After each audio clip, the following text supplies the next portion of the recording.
नमस्कार मित्र आणि मैत्रिणींनो. ज्या क्षणाची आपण आतुरतेने वाट पाहत होतो तो क्षण किंवा तो रिझल्ट जी वाट पाहत होतो आपण तो रिझल्ट अखेरचा लागलेला आहे. डिपार्टमेंटल PSI मुख्य परीक्षेचा रिझल्ट आहे. तर थोडंसं दोलायमान अवस्था आहे विद्यार्थ्यांची. हे रिझल्ट अपेक्षेपेक्षा थोडासा जास्त लागला, परंतु अपेक्षित होता रिझल्ट, म्हणजे अनपेक्षित असं काही नव्हता.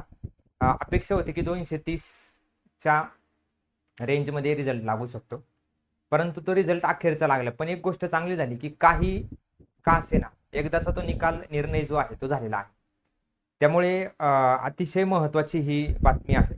त्याच्यामध्ये 2-3 गोष्टी आहेत, त्याच्याबद्दल आपण सांगणार आहोत. पहिलं तर रिझल्ट बद्दल माहिती घेऊया.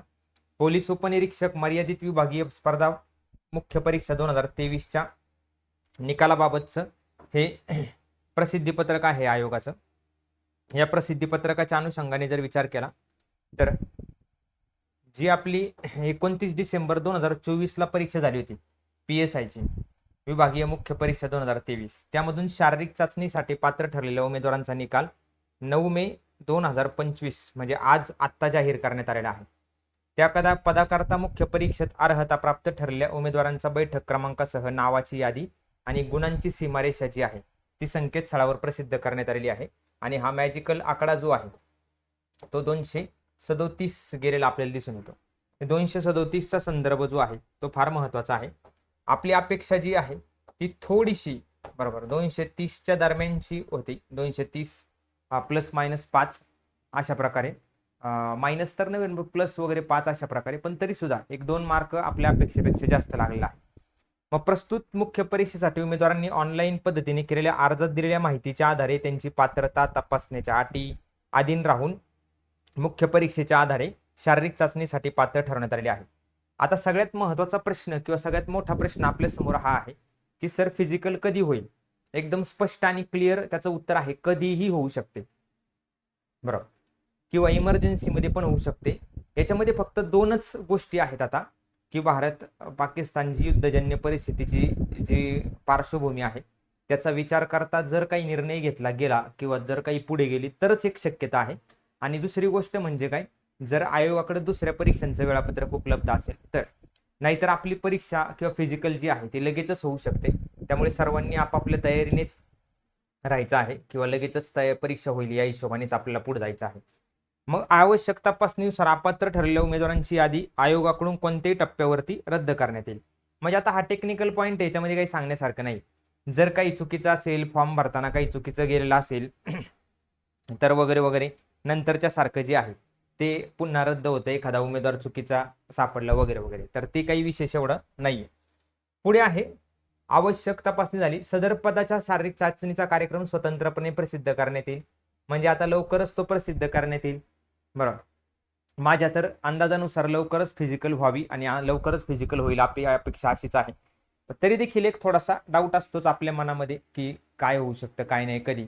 तर त्याचं 2च मी तुम्हाला सांगितलं की बाबा जर दुसऱ्या परीक्षा नसतील आणि थोडंसं हे युद्धजन्य परिस्थितीचा जर विचार केला तर हे 2च अडथळे येऊ शकतात, अन्यथा कुठलाच अडथळा नाहीये. लगेचच फिजिकल होऊ शकते, फिजिकल लगेच होईल या हिशोबानेच तयारी चालू ठेवा, बरोबर.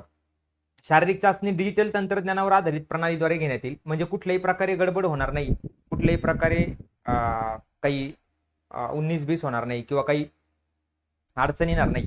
या अर्थाने शारीरिक चाचणी डिजिटल तंत्रज्ञानाच्या आधारे होईल, म्हणजे प्रगत तंत्र, त्याच्यावरती विचार करण्याची गरज नाही, तो विषय नाही आपला. प्रस्तुत परीक्षेचा निकाल जो आहे तो विविध मुद्द्यांसंदर्भात मान्य न्यायाधिकरणात म्हणजे मॅटमध्ये जे प्रकरण आहे आपलं वयाबाबत वगैरे वगैरे ते दाखल न्यायिक प्रकरणातील अंतिम निर्णयाच्या अधीन राहून प्रसिद्ध करण्यात आलेले. म्हणजे कुठल्याही प्रकारची अडचण नाही, आता अंतिम निर्णयाच्या अधीनच आहे. म्हणजे तो अंतिम निर्णय आलाय त्याच्यानंतरच हे प्रकरण जे आहे ते इथं आलेलं आहे. त्यामुळे कुठल्याही प्रकारची अडचण नाही, काहीही घाबरायची गरज नाहीये. जो अंतिम निर्णय आहे त्या अंतिम निकालाच्या अधीन राहूनच आहे. त्यामुळे अंतिम निकालानंतर पुन्हा काही होत नाही आणि झालं तरी निकालावरती जास्त परिणामाची शक्यता कमी आहे. मुख्य परीक्षेच्या निकालाच्या आधारे शारीरिक चाचणीसाठी पात्र ठरलेल्या उमेदवारांना त्यांनी अर्जात नमूद केलेल्या भ्रमणध्वनी क्रमांकावर SMS द्वारे ठीक आहे ते कळवण्यात येईल. आणि प्रस्तुत मुख्य परीक्षेसाठी सादर केलेल्या अर्जाद्वारे सादर केलेले दावे अर्हतेच्या आधारेच निवडीसाठी पात्रता आजमावण्यात येईल. बाकी फॉर्मॅलिटीच्या गोष्टी आहेत. आता पहिली गोष्ट की बाबा जो रिझल्ट लागलेला आहे त्या रिझल्टमध्ये किती प्लस मायनस होऊ शकतात फिजिकलला. तर साधारणचा 110चा आपण संदर्भ पकडतो, म्हणजे 110 मार्कांचा संदर्भ पकडतो. पण एक गोष्ट तुम्हाला मी आत्ताच सांगतो आणि ही गोष्ट तुम्ही लक्षात ठेवा. बघा, माझा अंदाज जो आहे तो विद्यार्थ्यांना माहिती आहे की बाबा फारसा आपण कधी कमी सांगतच नाही किंवा विनाकारण कमी सांगत नाही. यावेळी जागा खूप जास्त आहे, त्यामुळे प्रत्येक वेळी सारखं 110 प्लस मेरिट लागेल हा विषय तुम्ही सोडून द्या. हे पहिलं एकदम क्लिअर डोक्यात ठेवा. त्याचं दुसरं कारण असं आहे की पास होणाऱ्यांमध्ये बरोबर एज जास्त असणाऱ्यांची संख्या खूप जास्त आहे. म्हणजे 35 किंवा 35 प्लस वयाची जे विद्यार्थी मित्र मैत्रिणी आहेत तर त्यांची संख्या खूप जास्त आहे पोलीस कर्मचारी. त्यामुळे फिजिकलमध्ये प्रत्येक जण त्या लेवलची फिजिकल अचीव करू शकेल याची शक्यता फार कमी आहे. त्यामुळे पुन्हा तिथे मार्कचा फटका बसण्याची शक्यता आहे. अगदी 250-60 वाला जो विद्यार्थी आहे तो 250-60 वाला विद्यार्थ्याला जर 90 पडले फिजिकलमध्ये तर तो डायरेक्ट 240 वरती येतो, बरोबर, म्हणजे 240 प्लस 100 असं जातो. त्यामुळे खूप जास्त मोठ्या प्रमाणात संधी आहे. जे विद्यार्थी अगदीच काठावर आहेत, अगदी 237, 38, 39, 40, त्यांनी यत्किंचित सुद्धा हार न मानता यत्किंचित सुद्धा विचार न करता 100% फिजिकलवरती फोकस करा. कारण या वेळचा निकाल हा अनपेक्षितच असणार आहे. आता जसा निकाल अनपेक्षित लागला हा तसाच तो निकाल अनपेक्षित लागेल. आता तुम्हाला असे सांगणारे भरपूर लोक भेटणार आहेत की बाबा तुम्हाला 240 प्लस 10 पाहिजे, 240 प्लस 15 पाहिजे, 230 प्लस 25 पाहिजे वगैरे वगैरे सांगणारे. आता त्याच्याने काय फायदा किंवा तोटा होईल? त्याच्याने काहीच बदल नाही होणार. आत्ता कुठली परीक्षा आपल्या हातात आहे का? नाही. आत्ता आपण मार्कांमध्ये बदल करू शकतो का? नाही. मेरिटमध्ये चेंज होऊ शकतं का? शक्यता नाही. मग इथून पुढे कुठलीच गोष्ट जर आपल्या हातात नसेल तर एकमेव पर्याय आहे तो म्हणजे फिजिकलला 100% देणं.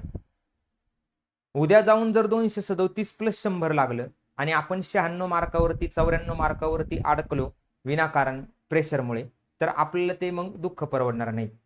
मग त्यामुळे आता 100% फिजिकलवरती फोकस करा. कोणी कितीही काहीही सांगितलं तरी जास्तीत जास्त मार्क घ्यायचा प्रयत्न करायचा. मला माहिती की 100 पैकी 100 हे काही सोपं काम नाही. आणि आता काय झालंय की पोलीस कर्मचाऱ्यांना वेळ खूप मिळालेला आहे, त्यामुळे 100 पैकी 100 वाल्यांची संख्या जी आहे ती संख्या खूप जास्त आहे. तर सर्वांनी या फिजिकलवर फोकस करा. अगदी मनापासून सगळ्यांना शुभेच्छा. परीक्षेसाठी कुठली संधी जी आहे ती दवडू नका. आपली मुख्य परीक्षेची बॅच चालूच आहे, त्यामध्ये आपण विषय चालूच ठेवणार आहोत.